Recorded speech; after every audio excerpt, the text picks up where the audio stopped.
Okay, let me take a deep breath here and switch gears. I mean, yes, but it is a great pleasure and an honor to introduce Michael Meade, who's a renowned storyteller, author, and a scholar of mythology, anthropology, and psychology. Michael, you have a unique talent to distill and synthesize these disciplines and tap into ancestral sources of wisdom and connect us all to them through stories that we are living. Someone said a myth is not something that happened once, but is something that is keep happening again and again in our lives. You've been one of the early leaders in the mythopoetic men's movement, but later you shifted your focus through the Mosaic Multicultural Foundation as a nonprofit that's dedicated to education and cultural healing. And you've authored several books, some on men's initiation. The one I find most that touched me the most is the genius myth. And I found that very empowering book. The word genius originating from the Latin, meaning the guardian of the spirit who watches over each person from birth. In other words, our genius is our unique soul guardian, spirit guardian that supports our unique soul expression. So rather than be limited to a few heroes, genius is available to all of us. And when we embody and express our authentic self and the unique gifts and talents that we're each come to this world to be. So Michael is here to help us all do just that. All right. Thank you, Yossi. Welcome, everyone. So when I heard the title of the summit, what it made me think of was the origin of life and how at the origin, at the beginning of creation, there has to be love, and the old Greek word for that was Eros.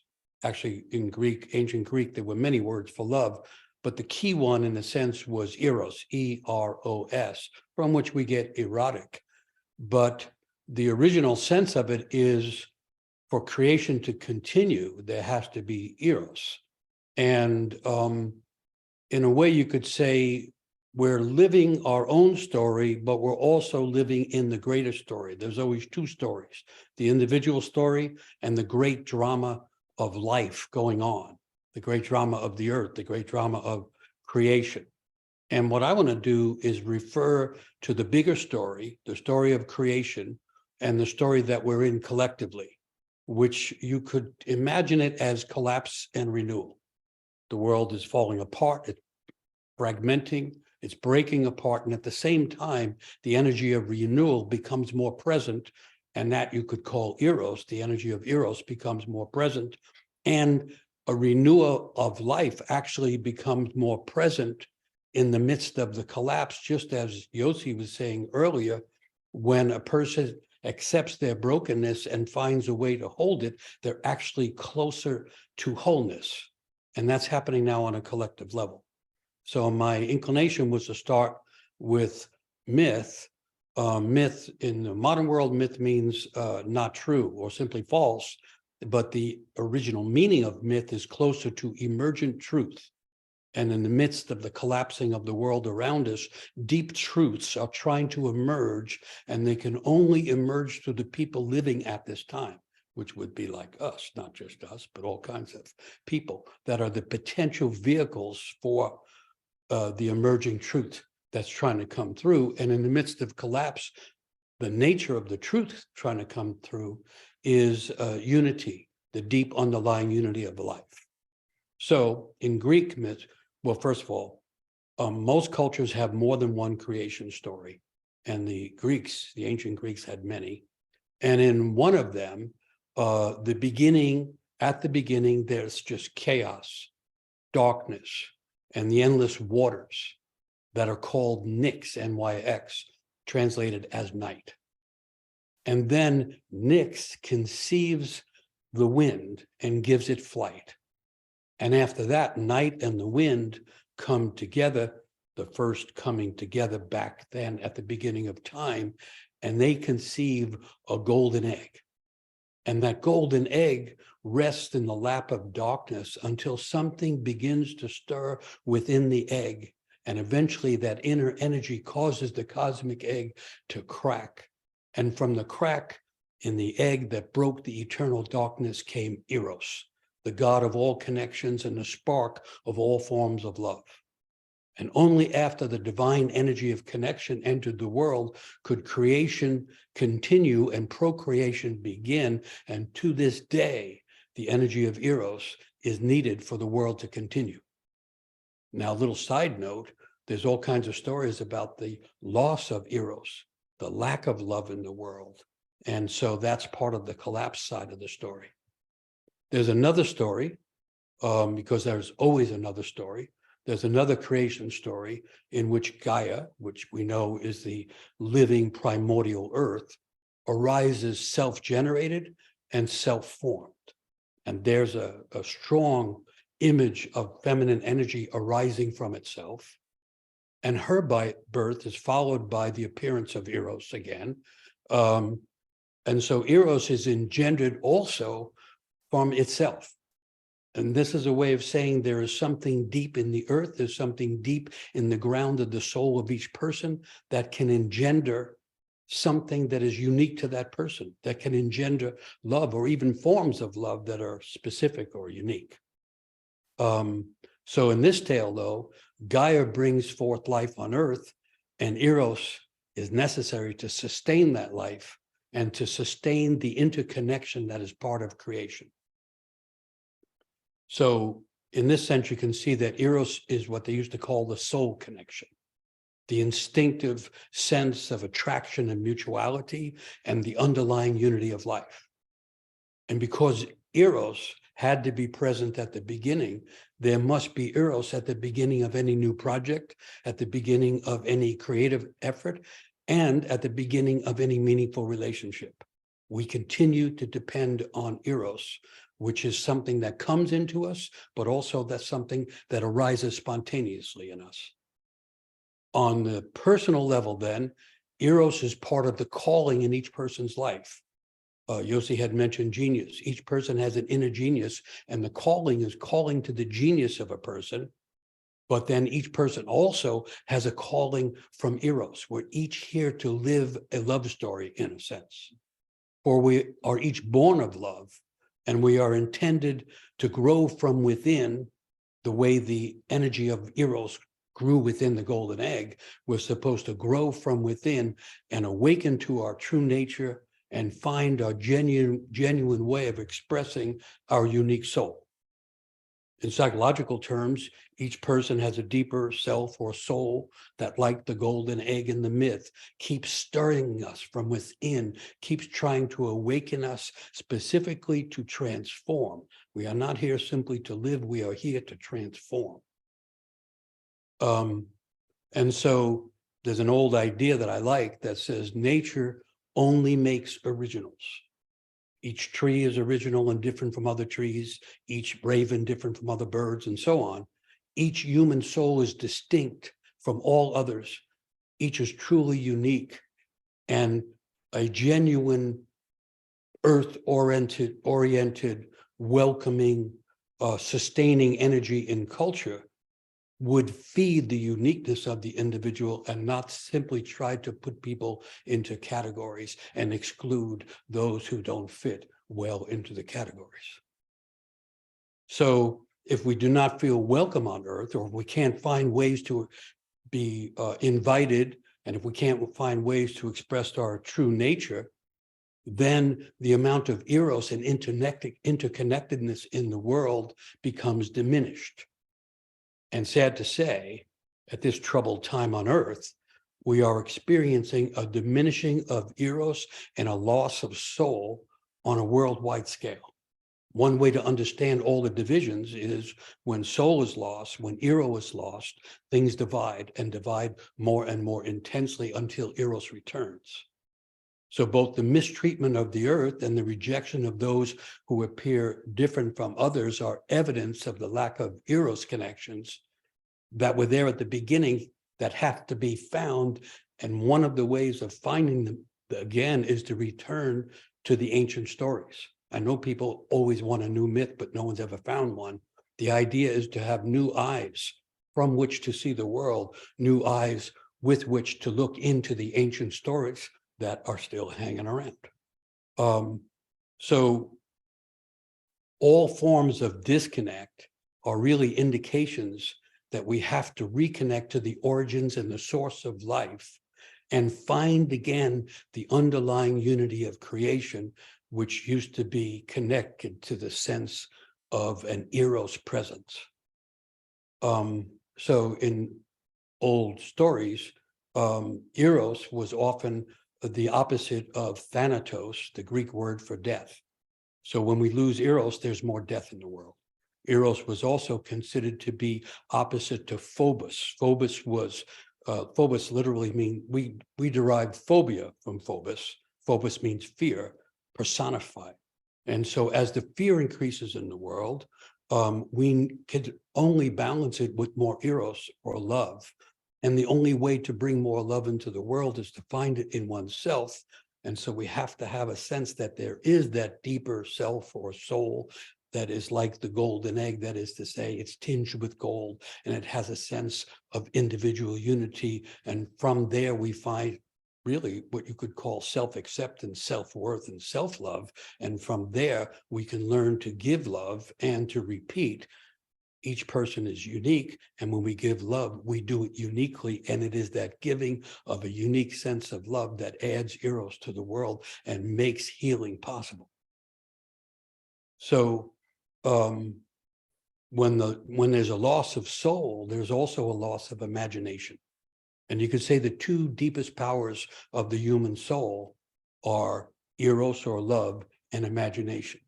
And when you look at the world now, that's often what's missing, those two things. So we live in a time of increasing fear and growing divisions. And at the same time, we're in what ancients used to call a Kairos moment. Kairos, K-A-I-R-O-S. The Greeks would divide time into two ideas, chronos, from which we get chronology, linear, literal time, and Kairos, really connected to timelessness, the break in time, the crack in the wall of time, through which timelessness enters the world. In other words, we're not really running out of time, we're out of touch with timelessness. The moments of timelessness give us a renewed capacity to enter time in a creative way. So chronos is the trap of time. Kairos is the release from the trap of time and from the limits of structure to being in touch with the divine, the timeless, the original. And it's from that we get the sense of renewal. It's really from there where healing comes. And it's from that sense that time could be renewed that I think we get the greatest possibility for imagining a future that's different from the recent past.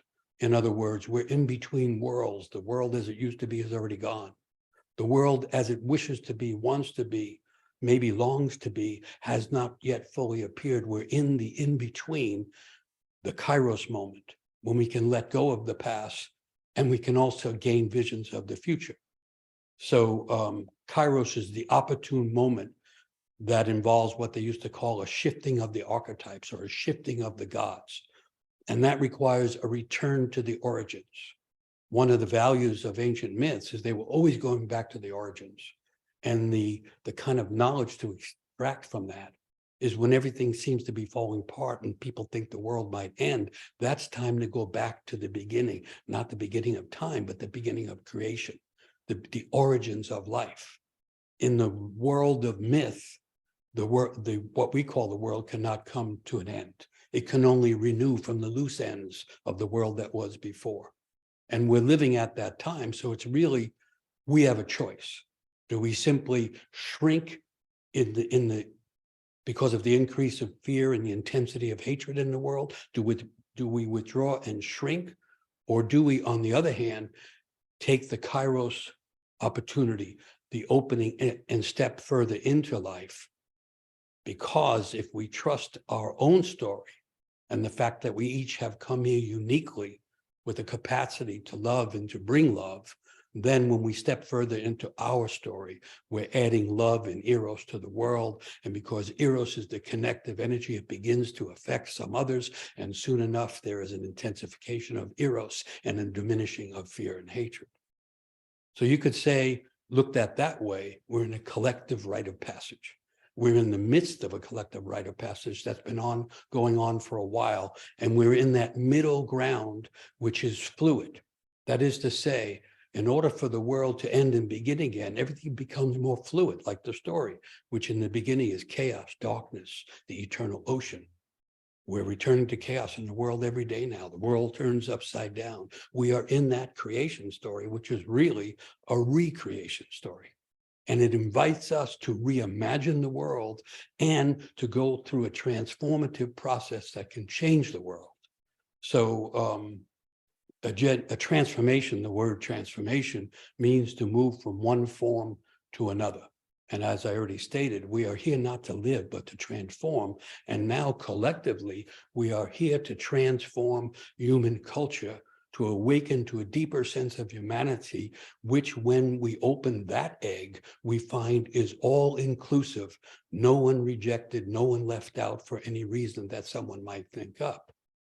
So the current controversy, you could say, over trans children and transgender can be seen as an aspect of transitions and transformations that are trying to occur on both individual levels and on a collective level.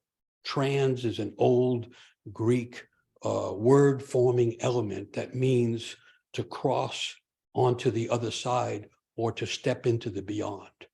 And so the symptoms in the culture, both the fear that divides, the hatred that intensifies that fear, and the controversies over the nature of an individual, the nature of human life, are there not to simply stop everybody and hurt everybody. If they're dealt with unconsciously, that's what happens.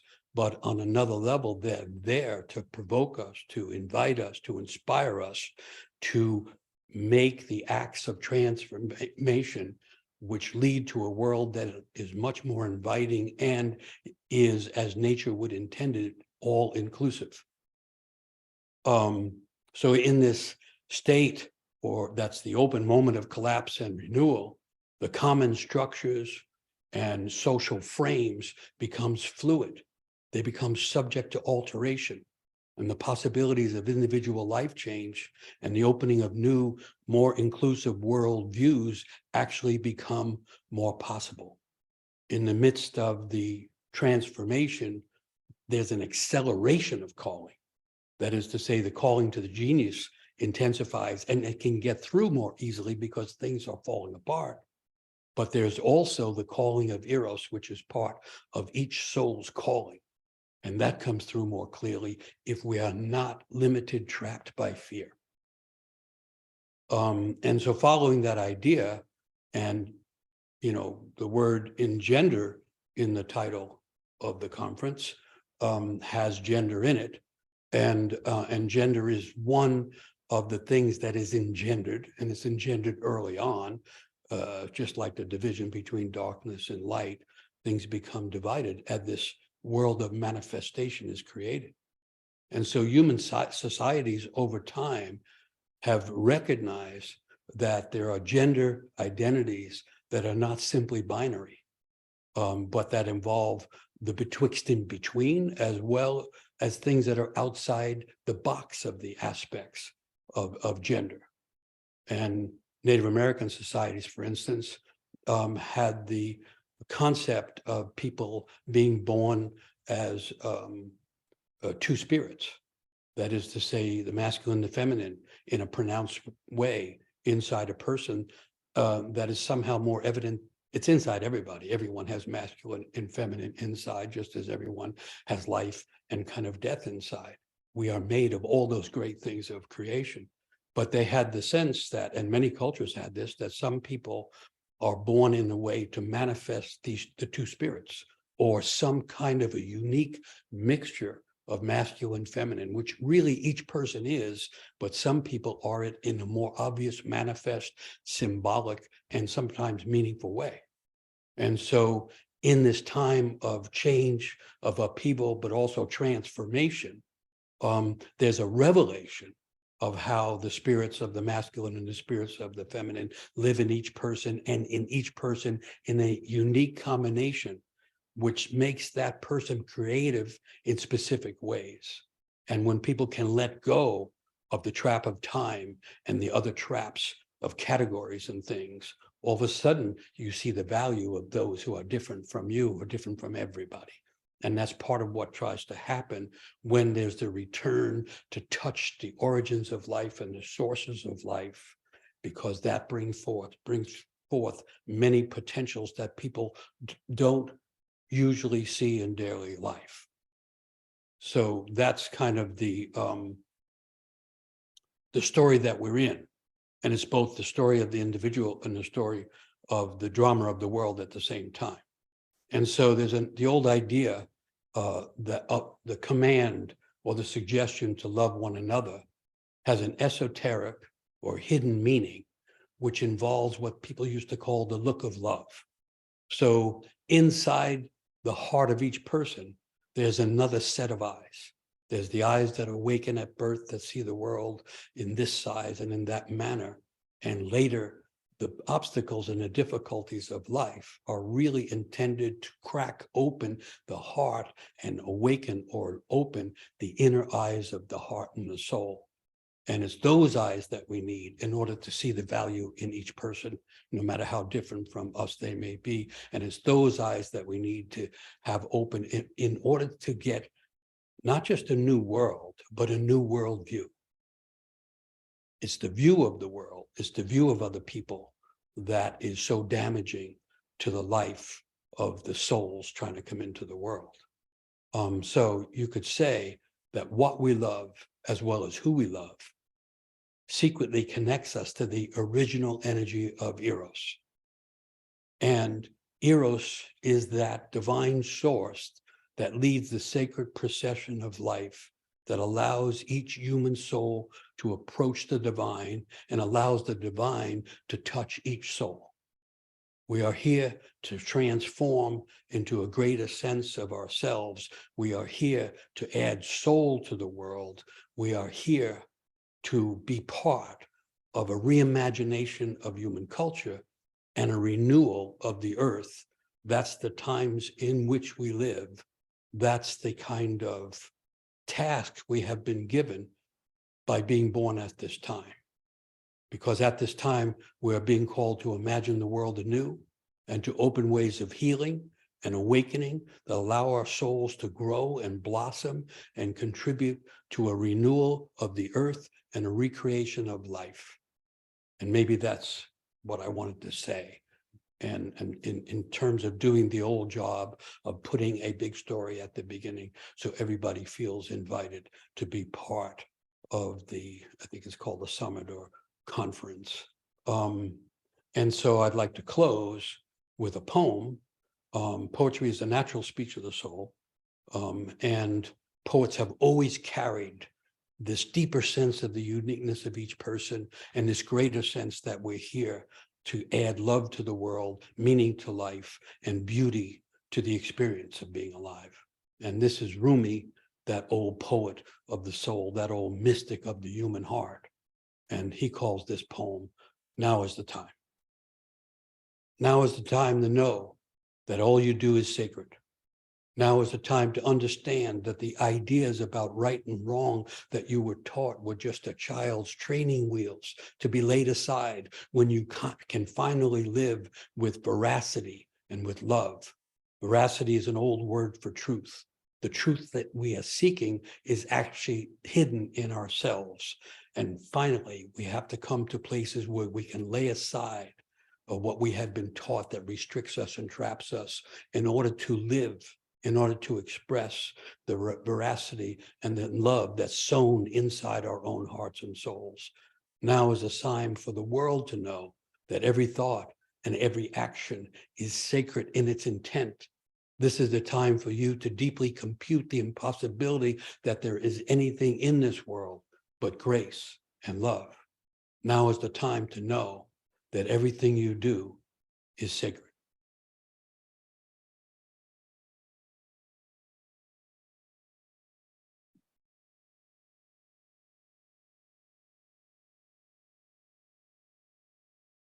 Thank you so much, Michael. Thank you. Thank you, Michael. What an honor to hear your Thank you. words. Thank you. Yeah. Good to be with you. Likewise. I think, we should take just a few moments. We've been going nonstop since the top of the day. Let's just take a few seconds of silence to allow Michael's words to sink in.